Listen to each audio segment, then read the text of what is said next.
Assalamualaikum warahmatullahi wabarakatuh. Perkenalkan, nama saya Selvi Herawati. Di sini saya akan menjelaskan tentang hukum tajwid. Hukum tajwid yang akan saya bahas yaitu ada 3 bagian. Mana 3 bagian ini masih ada banyak lagi macam-macamnya.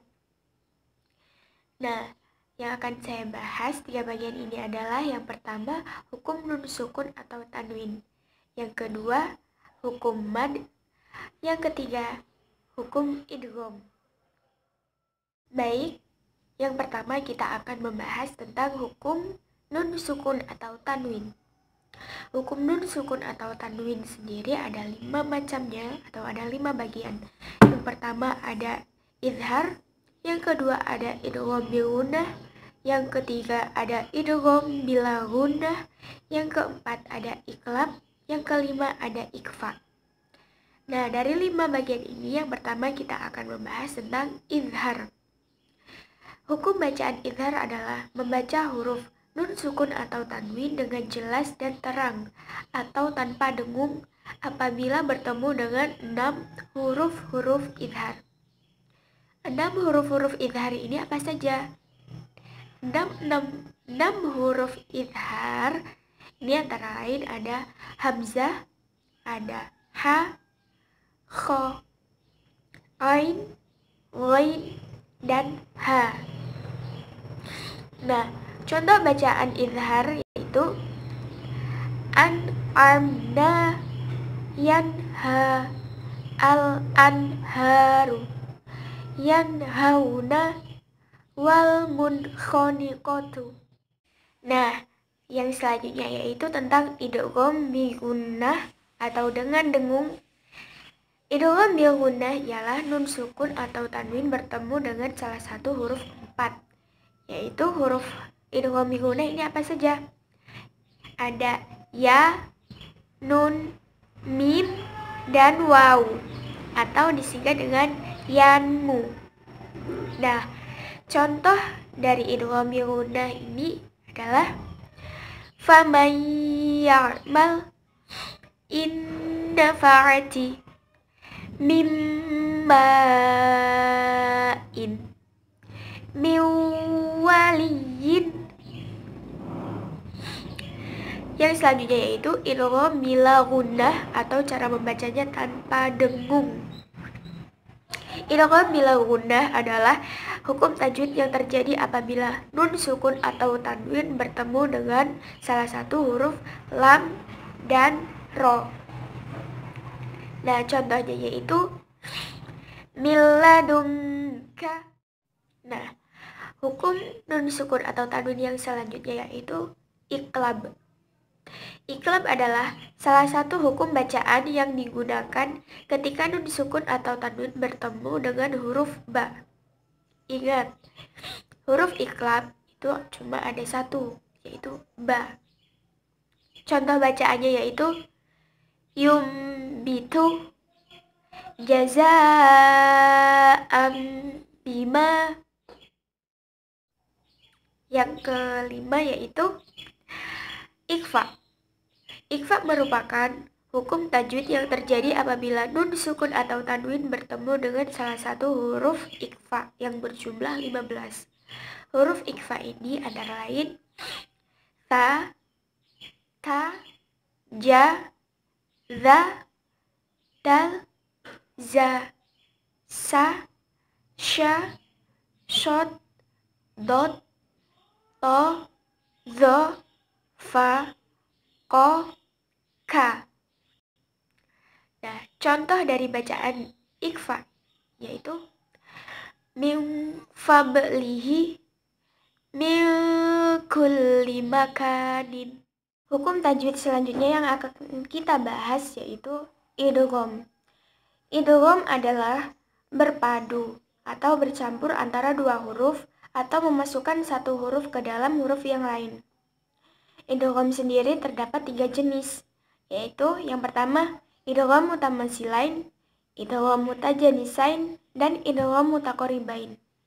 Yang pertama, idgham mutamasilain adalah huruf sukun yang bertemu dengan huruf yang sama makhraj dan sifatnya. seperti H sukun bertemu dengan H dan Ba sukun bertemu dengan Ba, Zal sukun bertemu dengan Zal, dan lain sebagainya. Contoh bacaannya yaitu idzahaba fadrib bihi. Yang kedua yaitu idgham mutajanisain. Idgham mutajanisain ialah huruf sukun bertemu dengan huruf yang sama makhrajnya tapi beda sifatnya. Hurufnya seperti ca sukun bertemu dengan dal, dal sukun bertemu dengan ca, ca sukun bertemu dengan to sukun bertemu dengan ta sukun bertemu dengan za sukun bertemu dengan zo, ba sukun bertemu dengan mim. Contoh bacaannya yaitu idhammat ta'ifatani laim basatta. Yang ketiga yaitu idgham mutaqaribain. Idgham mutaqaribain ialah huruf sukun bertemu dengan huruf yang berdekatan makhraj dan sifatnya. Seperti lam sukun bertemu dengan ro, qaf sukun bertemu dengan kaf. Contoh bacaannya yaitu alam nakhluqukum barrafa'ahullahu. Hukum tajwid yang akan kita bahas yang terakhir yaitu mad. Mad secara harfiah bermakna melanjutkan atau melebihkan. Secara istilah, mad dapat diartikan sebagai tanda bunyi panjang dalam bahasa Arab. Dari segi istilah ulama tajwid dan ahli bahasa, mad bermakna memanjangkan suara dengan lanjutan menurut kedudukan salah satu dari huruf mad. Huruf mad di sini ada 3, yaitu alif sukun didahului dengan fathah, ya sukun didahului dengan kasrah, dan waw sukun didahului dengan dhammah seperti nuhiha. Hukum mad dibagi menjadi 2, yaitu mad asli dan mad far'i. Mad asli dibagi menjadi 6 bagian dan mad far'i dibagi menjadi 10 bagian. Yang pertama yaitu mad asli. Mad asli ialah mad yang panjangnya 1 alif karena tidak bertemu hamzah, sukun, atau ya. Mad asli ada 6, yaitu yang pertama ada mad tabi'i. Mad tabi'i ialah huruf mad yang tidak bertemu hamzah, sukun, atau tasydid. Panjangnya hanya 1 alif atau 2 harokat. Contohnya kulna, kola, asyaitonu. Yang kedua ada mad tabi'i harfi. Mad tabi'i harfi ialah mad tabi'i yang terdapat pada huruf dari huruf-huruf hijaiyah muqatta'ah, yaitu huruf khusus yang ada pada awal sebagian surat-surat Al-Quran. Hurufnya yaitu ha, ya, to, ha, ro. Contohnya toha. Yang ketiga ada mad iwad. Mad iwad yaitu apabila setiap huruf yang berharokat fathah cain ketika diwakafkan dibaca fathah dengan panjang 2 harokat, kecuali fathah tain berada pada huruf ta marbutoh, maka ketika diwakafkan tetap dibaca seperti ha sukun. Contoh dari mad iwad yaitu dobha, kodha, subha. Yang keempat ada mad tamkin. Mad tamkin ialah ya sukun didahului huruf ya yang bertasydid dan juga berkasroh. Panjangnya 2 harokat atau 1 alif. Contohnya an-nabiyina, rabbaniyina, wal ummiyina. Yang kelima ada mad badal. Mad badal yaitu apabila setiap huruf hamzah yang dibaca panjang dikarenakan bertemu dengan huruf mad panjangnya 1 alif atau 2 harokat. Contohnya imana, utu, amanu. Yang keenam yaitu mad silah qasirah.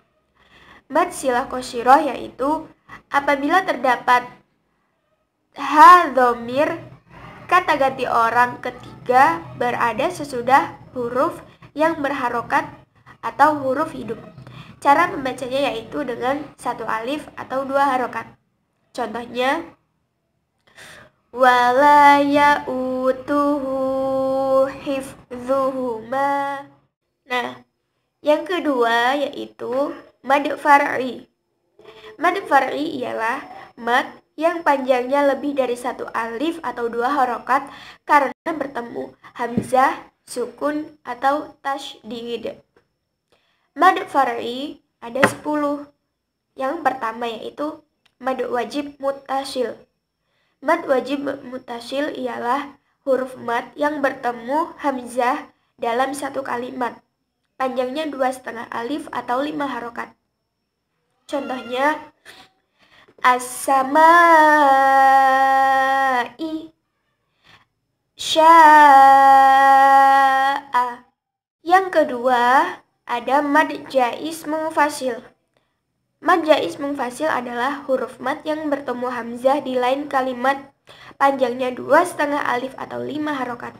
Contohnya inna anzalnahu. Yang ketiga ada mad silah tawilah. Mad silah tawilah yaitu apabila mad silah qasirah bertemu dengan hamzah atau alif dan panjangnya 2,5 alif atau 5 harokat. Contohnya lahu akhun. Yang keempat ada mad arid lisukun. Mad arid lisukun ialah huruf mad bertemu sukun karena dibaca waqaf. Panjangnya boleh 2, 4, 6 harokat. Contoh bacaannya yaitu fawailul lil musallin alladzina hum an sholatihim sahun.